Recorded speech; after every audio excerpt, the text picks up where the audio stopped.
यह कहानी एक छोटे से गांव में घटित हुई।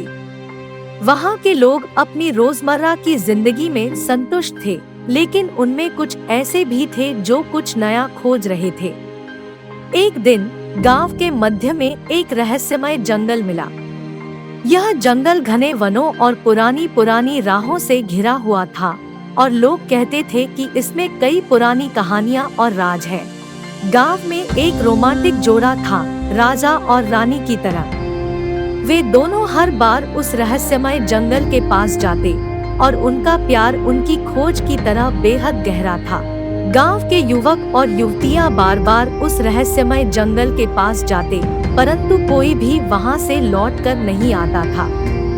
उन्हें वह जंगल खोजने में बहुत ही अद्वितीय आनंद मिलता था, लेकिन उनके पास उसका सच्चा रहस्य खोलने का कोई तरीका नहीं था।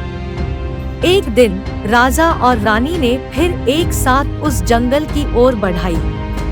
वे वहां बहुत दूर तक चले गए और फिर एक पुराने वृक्ष के नीचे एक पुरानी पुस्तक पाई। जब वे पुस्तक खोली तो उसमें उस जंगल का रहस्य छिपा हुआ था।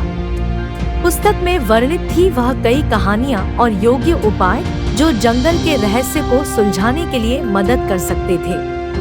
राजा और रानी ने वह सब पढ़ा और जंगल के रहस्य को समझ लिया।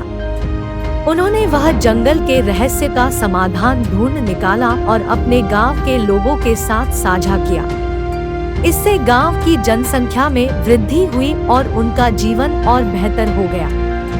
इस कहानी से हमें यह सीखने को मिलता है कि रोमांस और प्यार हमारे जीवन में खास होते हैं, लेकिन हमें नैतिकता और ज्ञान की भी जरूरत होती है। जीवन के रहस्य को सुलझाने के लिए हमें साझा करने और सहयोग करने की आवश्यकता होती है।